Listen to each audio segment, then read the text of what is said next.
अब बात करेंगे हरियाणा की, जहां मुख्यमंत्री नायब सिंह सैनी की अगुवाई में प्रदेश के विकास और विस्तार की रफ्तार लगातार जारी है।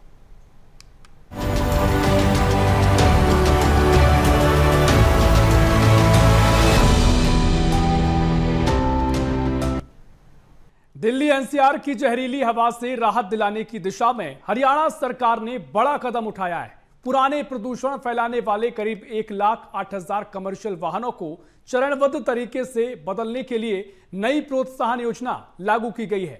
नई BS6 CNG और इलेक्ट्रिक गाड़ियां खरीदने पर टैक्स में बड़ी छूट, स्क्रैपिंग पर प्रोत्साहन और कई आर्थिक राहतों के जरिए सरकार स्वच्छ परिवहन को बढ़ावा देना चाहती है। इसी पर देखिए हमारी एक खास रिपोर्ट।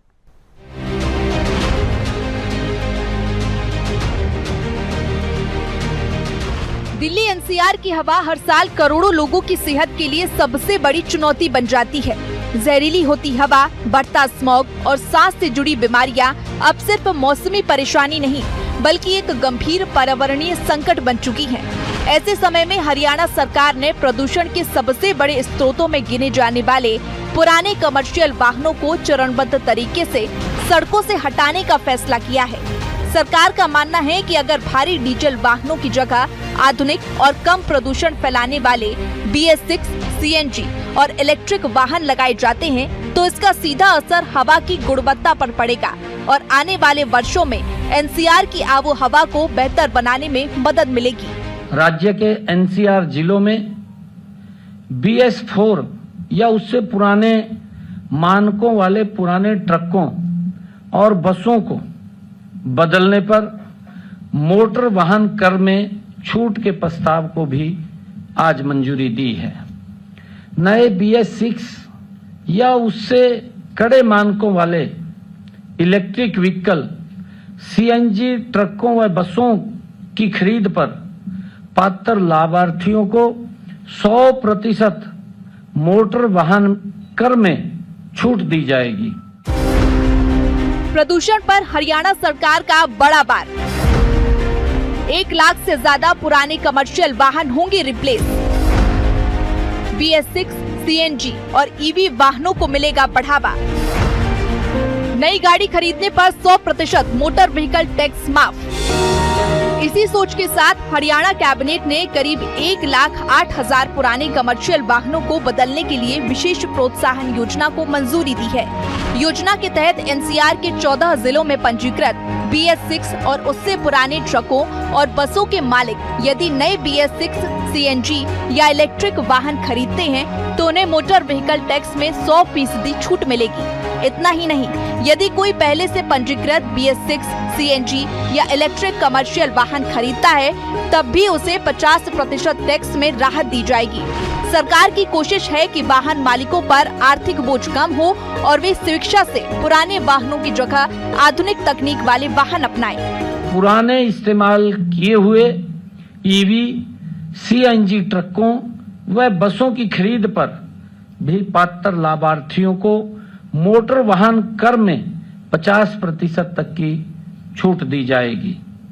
दोनों ही मामलों में मोटर वाहन कर में छूट 10 साल की अवधि के लिए मान्य होगी।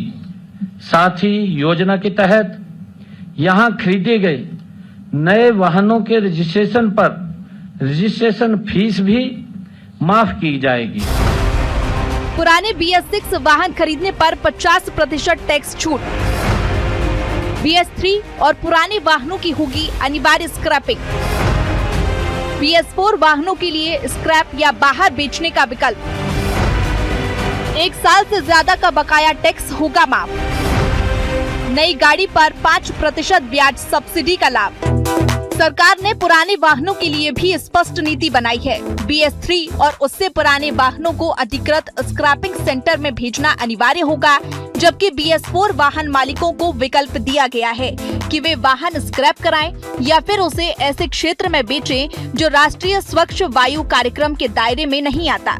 इसके साथ ही 1 वर्ष से अधिक समय से लंबित मोटर व्हीकल टैक्स को माफ भी करने का फैसला किया गया है ताकि अधिक से अधिक लोग इस योजना से जुड़ सकें और पुराने प्रदूषणकारी वाहनों को सड़क से हटाने का लक्ष्य तेजी से पूरा हो सके।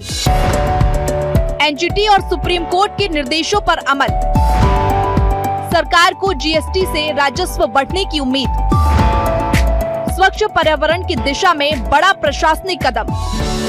हरियाणा सरकार का यह कदम राष्ट्रीय हरित अधिकरण और सुप्रीम कोर्ट के निर्देशों के अनुरूप भी है। लंबे समय से विशेषज्ञ यह कहते रहे हैं कि दिल्ली एनसीआर में प्रदूषण की बड़ी वजहों में पुराने भारी डीजल वाहन भी शामिल हैं। ऐसे में यदि बड़ी संख्या में इन वाहनों को आधुनिक कम उत्सर्जन वाले वाहनों में बदला जाता है तो इसका असर सिर्फ हरियाणा तक सीमित नहीं रहेगा, बल्कि पूरे दिल्ली एनसीआर की हवा को साफ करने की दिशा में महत्वपूर्ण योगदान दे सकता है। अब इस योजना की सफलता इस बात पर निर्भर करेगी कि इसका क्रियान्वयन कितना प्रभावी तरीके से होता है और वाहन मालिक इसमें कितनी सक्रिय भागीदारी निभाते हैं। Bureau report, BSTV।